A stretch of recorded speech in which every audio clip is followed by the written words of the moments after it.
I'm the person nobody wants to see walking toward their desk.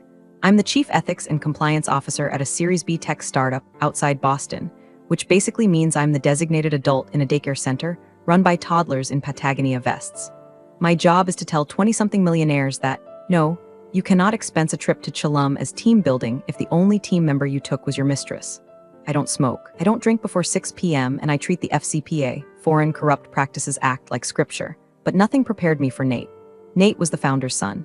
Robert, the founder, was a visionary in the way that cult leaders are visionaries, charismatic, delusional, and completely untethered from reality. He brought Nate on as the VP of Strategic Vision, a title that implies he does nothing but burn oxygen and cash. Nate was 26, a degree in entrepreneurial leadership from a college that accepts checks instead of SAT scores, and wore loafers without socks in February. It started on a Tuesday. I was deep in the weeds of an internal audit regarding a vendor that didn't seem to exist outside of a PO box in the Cayman Islands when my phone buzzed. A LinkedIn notification. Nate R. wants to connect. Harmless, right? Except the message attached wasn't looking forward to working together. Was, hey E-Money, saw you in the break room. You got that strict librarian vibe that drives me crazy. Let's grab a drink and discuss compliance. He included the winky face. He actually included the winky face. I stared at the screen. I'm 45 years old. I have a mortgage, 2 degrees, and a patience reserve that was running on fumes. This kid was wearing a lanyard I authorized. My finger hovered over the ignore button. I didn't just ignore it. I blocked him. I don't mix business with pleasure. And I certainly don't mix my career with a trust fund baby who thinks sexual harassment is just assertive flirting. Quick side note before I tell you how this exploded. I'm dropping this whole saga here because my NDA has more holes in it than Nate's logic. If you want to see how a middle-aged woman dismantled a tech bro empire with a ballpoint pen, hit upvote and subscribe button. Seriously, it fuels my caffeine addiction and lets me know you're listening. Okay, back to the disaster. The next morning was the all-hands meeting. The office was one of those industrial chic nightmares: exposed brick, exposed ductwork, and exposed insecurities. We were gathered in the collaboration pit, sitting on bean bags that cost more than my first car. Robert was droning on about disrupting the paradigm, a phrase he used whenever we missed revenue targets. Nate was leaning against the wall, vaping something that smelled like cotton candy and entitlement. We need total synergy, Robert announced, looking around the room with manic intensity. We are a family, we connect, we share. Right, Nate? Nate pushed off the wall, his eyes locking onto me. He smirked. It was the smirk of a man who has never been told no without a lawyer present.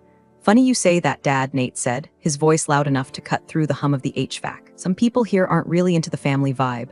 I tried to reach out to Erin yesterday. You know, bridge the gap between strategy and compliance. She blocked me. The room went silent. 30 heads turned toward me. The silence wasn't awkward, it was terrified. In a startup, you don't cross the bloodline. Is that true, Erin? Robert asked. His tone wasn't curious, it was accusatory. I didn't look up from my iPad. I keep my social media for professional contacts only, Robert. And my LinkedIn is for peers, not internal social calls. It's about culture, Erin, Nate pressed, walking into the center of the circle. He looked like a shark in a slime-covered suit. If you can't connect with leadership, how can you trust leadership, it feels? Insubordinate. He let the word hang there. Insubordinate. In the corporate world, that's a loaded gun. I trust data, Nate, I said, finally meeting his eyes. Mine were cold, his were glassy. And the data suggests that we should focus on the Series C funding round closing next week, rather than my LinkedIn connections. Maybe your lack of connection is why you're so stiff, Nate laughed. A few sycophants giggled nervously. Maybe you need to loosen up. Get with the program. Robert didn't correct him. He didn't stop him. He just watched me, disappointment etching lines into his face. I realized then that this wasn't about a friend request. This was a test of loyalty to the crown, and I had just committed treason by having boundaries. I went back to my desk, my heart hammering a slow, heavy rhythm against my ribs. I pulled up the Series C due diligence folder. I checked the signatory requirements. I knew they were going to come for me, but I also knew something they didn't. They thought I was just a barrier to their fun. They didn't realize I was the load-bearing wall holding up their entire glass house.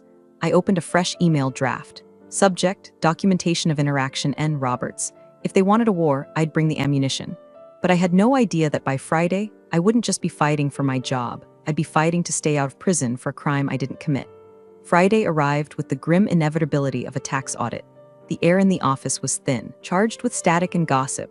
I could feel eyes on my back as I walked to the break room for my third coffee. Conversations died when I entered and resurrected the second the door swung shut behind me. I wasn't just the ethics officer anymore, I was a dead woman walking.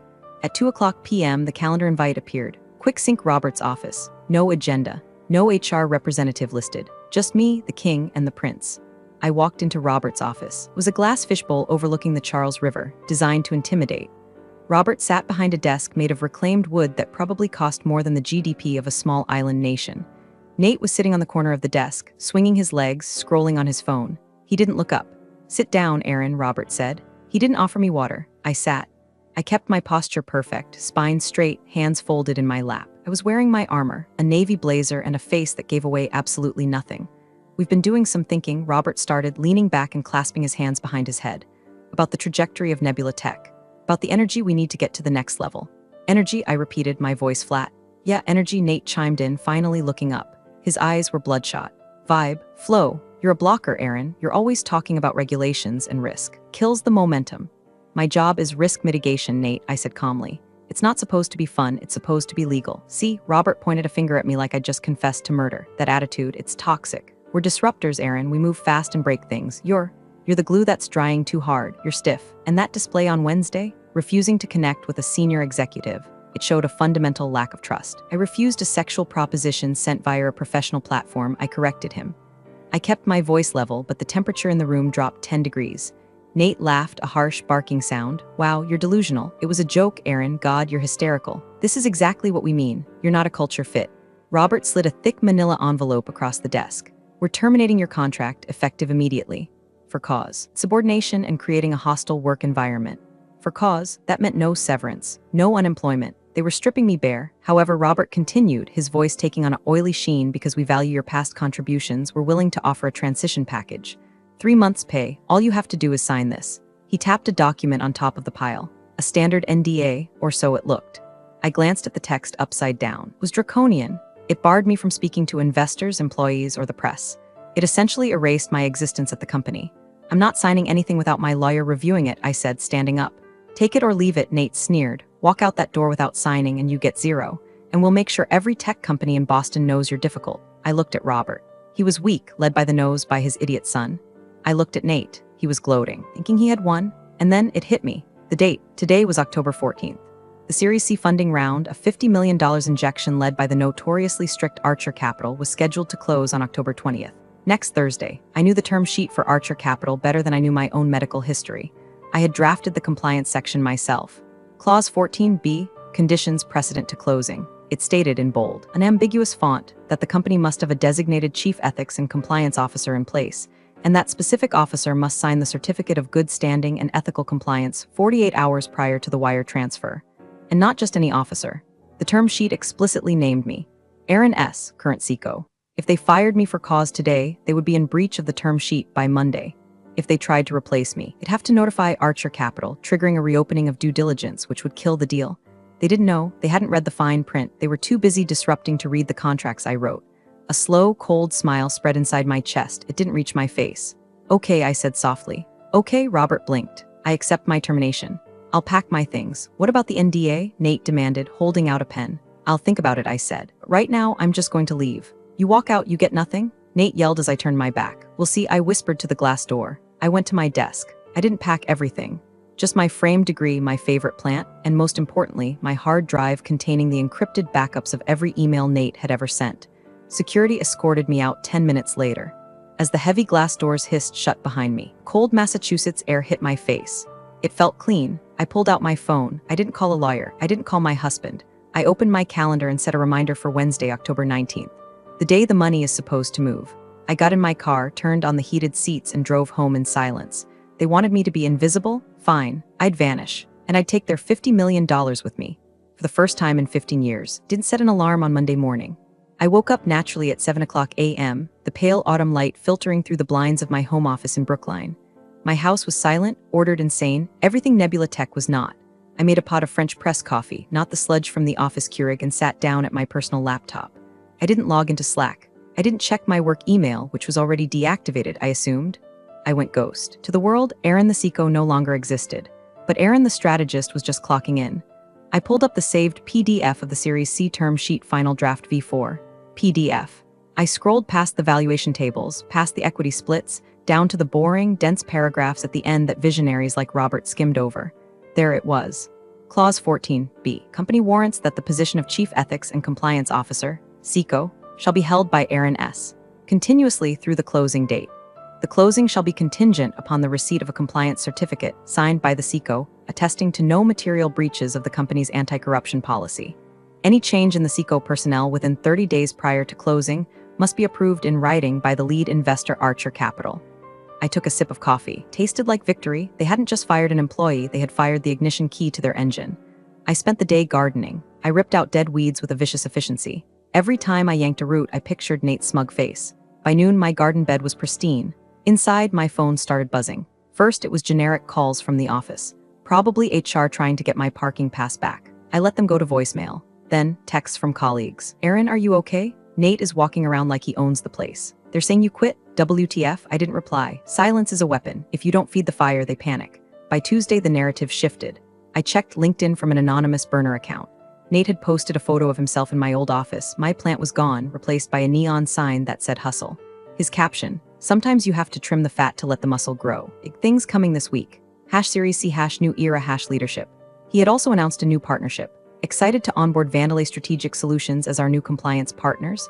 Agile, fast, no blockers, Vandelay Strategic Solutions. The name sounded familiar, not from a Seinfeld episode, but from that audit I was running before I got axed. I dug into my backup drive, the one I'd wisely taken with me. I pulled up the vendor list. Vandelay wasn't a compliance firm. It was a shell company registered in Delaware 3 weeks ago. The registered agent? A guy named Chad Wick. I did a quick cross-reference on Facebook. Chad Wick was Nate's fraternity brother. There were photos of them doing keg stands together in 2018. So, Nate fired me to replace me with his drinking buddy, likely to funnel consulting fees out of the Series C cash before the investors noticed. It was embezzlement 101, done with the sophistication of a toddler stealing a cookie while staring at the camera. Wednesday morning came, 2 days until closing. The calls stopped being from HR and started coming from legal. Nebula Tech's general counsel, a spineless man named Greg who wore boadies to distract from his incompetence, called me 4 times in an hour. Aaron, it's Greg, pick up. We have a paperwork issue. Aaron, please. You need to clarify your status. My status? My status was unemployed and gardening. I watched the clock. The Archer Capital legal team would be doing their final document sweep right about now. They'd be looking for the compliance certificate. They'd ask Greg for it. Greg would look at Nate. Nate would point to Chad Wick.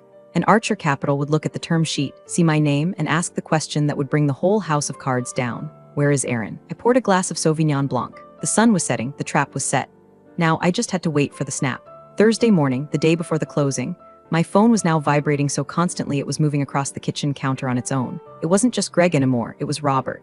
Aaron, let's talk. Maybe we were hasty. Aaron, this is serious. You're jeopardizing the company. I laughed out loud at that one. I was jeopardizing the company. That's like blaming the iceberg for being in the way of the Titanic after the captain steered right into it. Around 10 o'clock a.m., I got an email on my personal encrypted Proton Mail account. It was from Kevin Cruncher, which I instantly knew was Kevin, a junior analyst in finance. Kevin was a sweet kid, good with Excel, terrified of Nate. He was one of the few people who actually read the ethics newsletters I sent out. Subject, the building is on fire. Hi Aaron, I don't know if you're reading this, but it's bad. The investors sent over the final checklist this morning. They flagged the compliance cert. Nate told them you were on medical leave and that Chad, the new guy, would sign. Archer Capital said no. They quoted clause 14B. They said if you don't sign, they don't wire the money tomorrow. Robert is screaming in his office. Nate is trying to Photoshop your signature onto an old document. I'm not joking. I saw him trying to use MS Paint. Also, I found this in the outgoing wire queue. Nate approved a $50K retainer to Vandelay yesterday. I attached the PDF. Please don't tell them I emailed you. Attached was a blurry screenshot of a wire transfer request. $50,000 to Chad Wick's firm.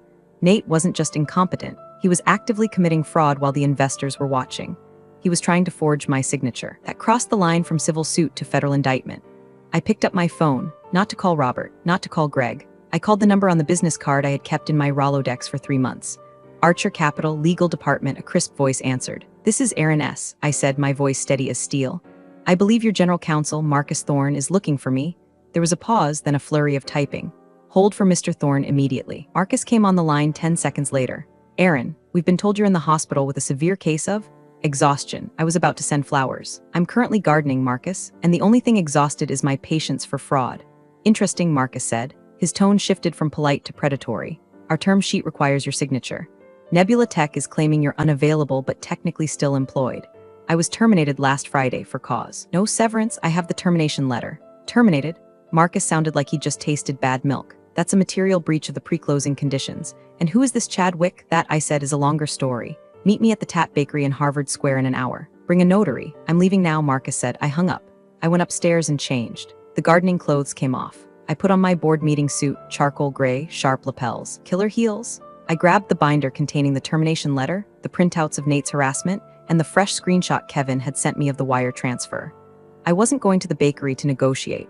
I was going to hand Marcus the murder weapon and let him decide if he wanted to shoot the deal in the head. As I drove into Cambridge, I felt a strange calm. This wasn't about revenge anymore. It was about professional hygiene. I was scrubbing a stain out of the industry. I walked into the bakery. Marcus was there, looking impatient. He saw me, saw the binder, and stood up. "Aaron," he said. "Marcus," I replied, sliding into the booth. "I hope you're hungry, because I'm about to serve you a very expensive problem." I opened the binder. The first page was the screenshot of Nate trying to wire $50K to his frat brother. "Let's start with the embezzlement," I said, "and then we can discuss my medical leave." Marcus put on his reading glasses. His face went pale. The shift had happened. The power wasn't in the boardroom anymore. It was at a small marble table, smelling of coffee and impending litigation. By 2:00 p.m. Thursday, the atmosphere inside Nebula Tech must have resembled a submarine taking on water. I wasn't there, but I could feel the pressure change in the air. I was back home, sipping herbal tea, and the nuclear email chain started. Marcus had clearly returned to his office and fired a warning shot across Robert's bow. My personal phone rang. It was Robert. I let it ring. It rang again. Robert, then Greg, the general counsel, then Robert again. Finally, a voicemail appeared. I played it on speaker. "Aaron, it's Robert. Look, there's been a massive misunderstanding. Nate was overzealous. We never processed the termination paperwork. You're still an employee. I need you to hop on a Zoom with Archer Capital at 4:00 p.m. Just to smooth things over. Call me back immediately. We never processed the paperwork." The lie was so lazy it was insulting.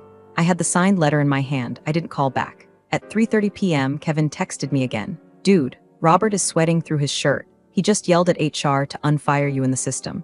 They're trying to reactivate your email. Nate is hiding in the server room." I logged into my Proton Mail. Marcus had CC'd me on a formal notice sent to Nebula Tech's board. To Robert Roberts, CEO from Archer Capital, legal subject. Material breach/suspension of funding. Mr. Roberts, it has come to our attention that the representations made regarding the employment status of the Chief Ethics Officer were false. Furthermore, we have received credible documentation regarding unauthorized vendor payments to entities associated with executive leadership. The Series C funding is hereby suspended indefinitely pending a full compliance audit. Unless Mrs. Aaron S. is personally present at the closing table tomorrow at 9:00 a.m. with full authority to sign the compliance certificate, we will be withdrawing our offer and alerting the SEC regarding the disclosure irregularities. Governing yourself accordingly. Boom, they didn't just want me back, they wanted me present with full authority. Marcus had played his part perfectly. He didn't want the deal to die, they wanted the tech, but he wasn't going to give $50 million to a frat house fraudster. He was using me as the battering ram to force governance. At 4:15 p.m., my doorbell rang. I checked the security camera. It was Greg, the general counsel. Looked like he hadn't slept in a week. He was holding a bouquet of flowers, cheap Bodega flowers. I opened the door, leaving the chain on. "Aaron," Greg pleaded, peering through the crack. "Please, you have to answer the phone. I'm not an employee, Greg. You fired me. It was a mistake. Robert didn't mean it." Nate went rogue. "We're rescinding the termination. We'll give you a raise, we need you to sign the cert." "I can't sign a certificate of ethical compliance, Greg," I said, my voice dripping with faux concern, "because the company isn't compliant. Nate tried to embezzle 50 grand yesterday. If I sign that, I'm committing perjury." Greg's face crumbled. "We'll fix it. We'll cancel the wire. We'll do whatever you want." "Whatever I want?" I asked. "Yes, anything, name your price. Just come to the closing." I looked at him. This was the moment I could ask for bonus. I could ask for corner office. "I want Nate gone," I said. Greg blinked. "What?" "I want Nate terminated, for cause, publicly, and I want full autonomy over the compliance budget, and a clawback of all his unvested equity." "Aaron, Robert will never fire his son.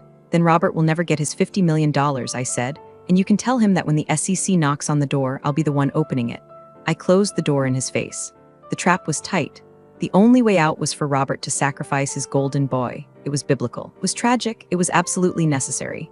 I went back to the kitchen. I had one more thing to prepare. I opened my laptop and drafted a new document, Conditions of Return PDF. I wasn't just going back to work. I was going back to rule.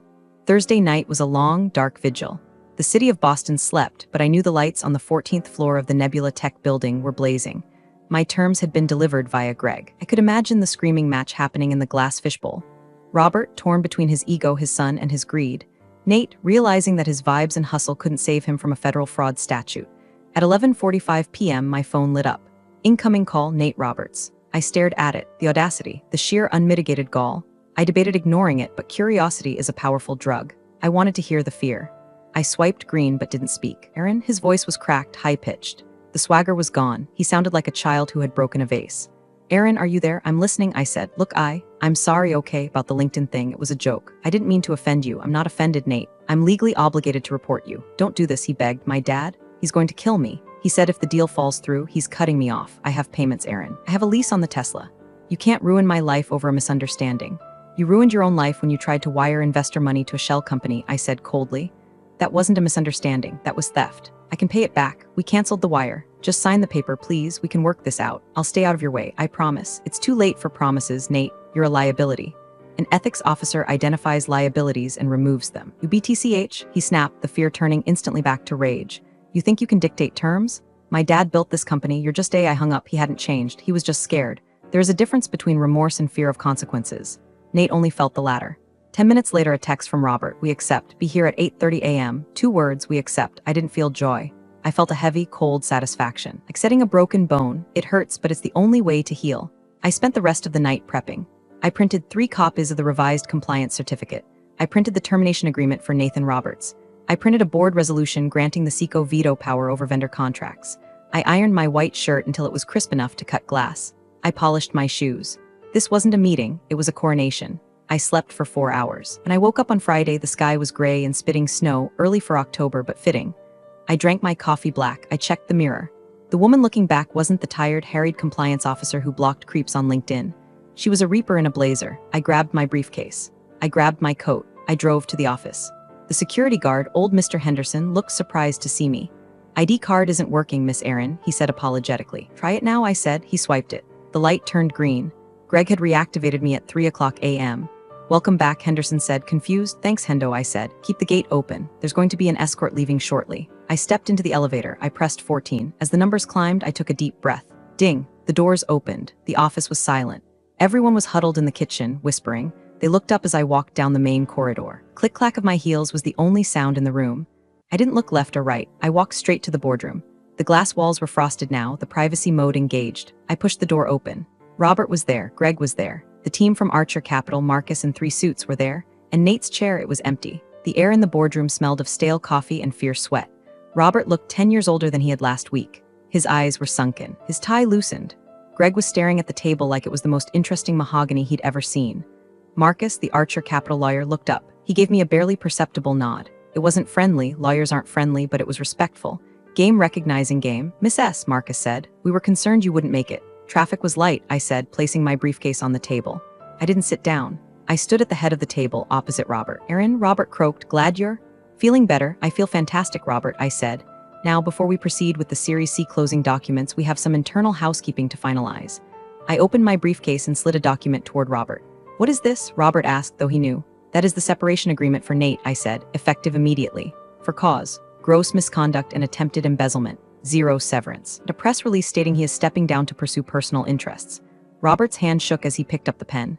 Aaron, he's my son, and this is a business, I said. You can be a father on the weekends.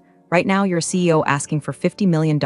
You can't have both. Marcus leaned forward. Archer Capital supports this motion. We cannot invest in a firm with nepotistic irregularities. Robert looked at the investors, then at me. He realized he was cornered. If he refused, the money walked, the company crashed, and he lost everything. He signed. He pressed the pen so hard into the paper it almost tore. Done, he whispered. One more thing, I said. I slid the second document across. Board Resolution 402. It grants the Office of Ethics and Compliance independent authority to veto any vendor contract over $5,000 without CEO approval. It makes my position fireable only by a unanimous vote of the Board of Directors, not the CEO. Robert's head snapped up. You're neutering me. I'm insulating you, I corrected. I'm making sure you don't accidentally approve another shell company and go to jail. I'm doing you a favor. Sign it, Robert, Marcus said, checking his watch. We have a wire cutoff at 11:00 a.m. Robert signed. He looked defeated, small. The visionary was gone. It was just a man who had been outmaneuvered by the woman he tried to bully. Excellent, I said. I sat down. I pulled the Archer Capital binder toward me. I flipped to Clause 14B, Certificate of Good Standing and Ethical Compliance. I took out my own pen, a Mont Blanc I bought myself when I got certified. I read the text. It certified that the company was clean. With Nate gone and the new controls in place, it finally was. I signed my name, Aaron S., Chief Ethics and Compliance Officer. The scratch of the pen against the paper was the loudest sound in the world. Thank you, Aaron, Marcus said, taking the binder. We'll initiate the wire. Robert stood up and walked out of the room without a word. Greg followed him like a lost puppy. I stayed seated for a moment. I watched the snow falling outside the window. I had won, but it wasn't a fist-pumping victory. It was the quiet satisfaction of a column in a spreadsheet finally balancing out to zero. I gathered my papers. I walked out of the boardroom. As I passed the reception desk, I saw security escorting someone out the front door. He was carrying a box. He was wearing a Lululemon hoodie and looking furious. Nate, he saw me. He stopped. He opened his mouth to scream something, probably some last-ditch insult about my vibes. I just pointed to the door. Mr. Henderson. The guard gently nudged him forward. Let's go, son. Nate vanished into the revolving door. I took a deep breath. The office air, usually recycled and stale, felt breathable for the first time in years. The wire hit the account at 11:05 a.m. $50 million. Usually when funding closes, there's champagne. There are high fives. Someone plays All I Do Is Win on a Bluetooth speaker. This time, the office was library quiet. Robert had locked himself in his office with the blinds drawn. The Hustle neon sign in Nate's old office had been unplugged. I went back to my desk. My plant was gone. Nate had probably thrown it out, but my chair was there. I sat down and logged in. First email, HR notification, Nathan Roberts terminated. Second email, compliance authority update all staff. I saw Kevin, the analyst, peeking over his cubicle wall. He looked terrified and awestruck. I waved him over. Is it true? He whispered, standing at the entrance of my cubicle like I was a mafia don. Is Nate really gone? He's gone, Kevin, I said, and the Vandalay payments canceled. I flagged them as fraudulent like you said. Good, you're getting a promotion. I need a director of internal audit. You start Monday. Kevin's jaw dropped. Really? Yes, we have a lot of work to do. Nate was lazy, but he was prolific. I want to audit every expense report from the last 18 months. If anyone bought so much as a pack of gum that wasn't business-related, I want to know. On it, Kevin said, straightening up. He looked like a soldier who finally found a general worth following. At 3:00 p.m., Robert finally emerged. He walked to my desk. He didn't look angry anymore. He looked haunted. You played a hard game, Aaron, he said quietly. I didn't play a game, Robert. I did my job. You were playing a game. I just enforced the rules. Nate is... He's in a bad place. He's calling me nonstop. He's an adult, I said, not looking up from my screen. He'll figure it out, or he won't. That's not a company problem. You have a lot of power now, Robert said, eyeing the board resolution on my desk. Don't think I won't be watching you. I count on it, I said, meeting his gaze. That's how compliance works. Everyone watches everyone. That's how we stay safe. He lingered for a moment, looking for a weakness, a crack in the armor. He found none. He walked away. I spent the rest of the afternoon dismantling Nate's legacy. I canceled the subscriptions to the energy drink supply. I revoked the corporate Uber accounts for 5 of his consultants. I rewrote the social media policy to explicitly forbid unwanted connection requests. It wasn't glamorous work, it was janitorial. Someone had to sweep up the broken glass. By 6:00 p.m., the office was empty. The bros were gone, probably at a bar complaining about how the vibe had shifted. The workers, the engineers, the support staff had left quietly, looking relieved. I was the last one there. I walked into Nate's old office. It was empty now, stripped of his personality. I plugged the Hustle sign back in just to see it light up. It flickered pink. It looked tacky. I pulled the plug out of the wall. I picked up the sign and dropped it into the recycling bin. Ethics, I said to the empty room, that's the new Hustle. I walked out of the building at 6:30 p.m. The snow had stopped, but the ground was dusted white. The air was biting cold, the kind that wakes you up. My phone buzzed. I checked it. It wasn't Nate. It wasn't Robert. It was a notification from LinkedIn. New connection request, Marcus Thorne, General Counsel at Archer Capital. The message read, impressive work today. If you ever get tired of babysitting, give us a call. We need people who know how to use a sword. I smiled. I accepted the connection. I walked to my car. As I unlocked the door, I looked back at the Nebula Tech building. The lights were on. The money was in the bank. The people inside would get their paychecks. The product would ship. Most of them would never know how close they came to the cliff. They wouldn't know that their jobs were saved because a middle-aged woman refused to be bullied by a fail son in loafers. And that was fine. I didn't need their applause. I needed their compliance. I got into my car. I checked my blocked list one last time. Nate Roberts, still there, still blocked. I thought about the prompt that started this whole mess. You got that strict librarian vibe? He was right about one thing. I am strict, and like a librarian. I just charged him the ultimate late fee. I started the engine.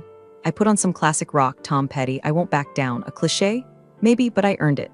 I drove home to my quiet house, my weed-free garden, and my husband who knows better than to ask me to connect on LinkedIn. So to anyone out there dealing with a toxic boss, a nepotism hire, or a partner who thinks they can gaslight you into submission, document everything. Read the fine print. And never, ever sign the NDA until you've burned their house down with it. Aaron, Seco, signing off. Real power doesn't announce itself with shouts or threats.